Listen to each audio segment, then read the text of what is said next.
Hi everyone and happy 4th of July. I thought I would get out here and film a quick July tour because my husband was so nice and cleaned up the yard today. It has been looking like a mess out here because we've had over 100-degree days, like 105, 104 for the past 2 weeks. And it rained a little bit yesterday, so it's cooled down. And the garden looks a little bit happier. So as you can see, this looks very different. The zinnias are humongous. They're like 3 to 4 feet tall, all of them. I absolutely love them. I'm gonna grow zinnias forever and ever. But next year, I think I'm gonna try to put them a little further back and do some shorter annuals in the front. But overall, super happy. I make bouquets all day with them. Like inside right now, I have a ton of bouquets because we had family over, so the table set with them and they look really pretty.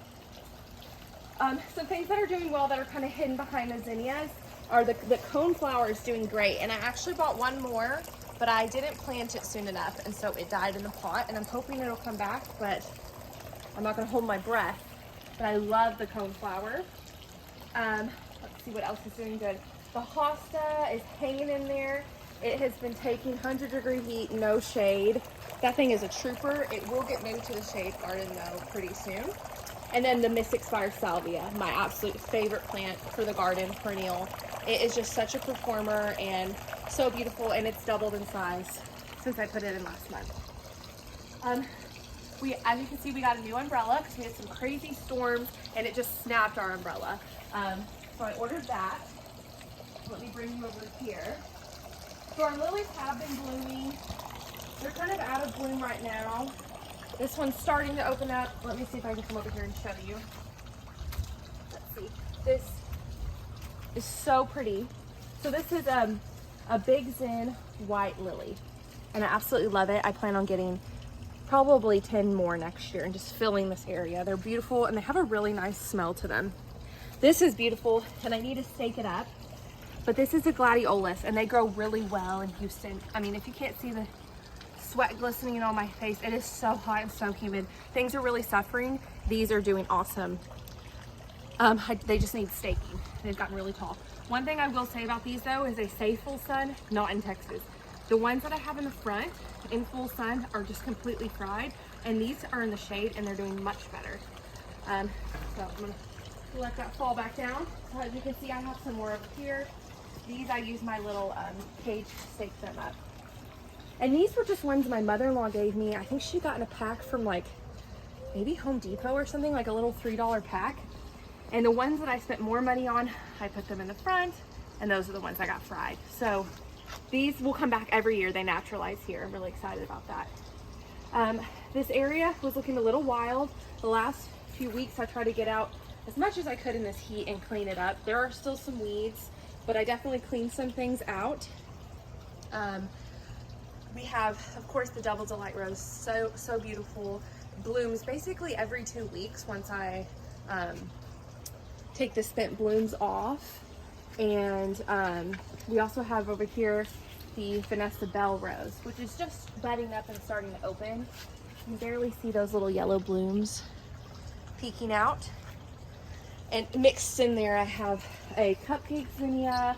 I have some beautiful salvia. I love the red salvia that I have over there. I'm buying more of that and sprinkling it in. And then if you can't tell what these seedlings are, these are different kinds of zinnias. So because the zinnias have been performing so well, they can take the heat, I went and sowed probably 100 more. And they're coming up in every which direction. So we'll have a lot more color within the next month or two. We're also having some sunflowers that are coming up, but yeah, it'll probably take a month or two before I see any blooms from them. My lime tree, I think it has some kind of disease, and honestly, the yard has really got neglected in this heat. So I need to look up and see what's wrong with it. I try to keep it watered, but it is super hot. And these cosmos behind it are just looking really raggedy. I want to take those out. But that's the lime tree right now. I'm going to try to save it because I really thought it was a pretty little tree and I want some limes. This angle's really pretty. Always my favorite. As you can see, the Mystic Spire Salvia. This is one plant back here, y'all. One plant, and look how massive it is. I mean, that looks like it would be 3 plants. It's huge. So what I did about a week ago is I came in and I pruned my mist expires and I prune my other salvias back because basically this time of summer they start to look a little raggedy, and if you prune them back then they get a second flush. So this has already got, within a week, a second flush of blooms, and it looks really pretty and full. Right here I have some of the Oklahoma salmon ones. They're not open. I'll put a picture up of what they look like. I had 2 little blooms and I used them in an arrangement. So I'll put a picture up of those, but those are my new favorites, and I plan on getting a lot more next year. So let's see. Oh, and I ended up kind of working on the Peggy Martin, getting it to grow up. This thing is a beast.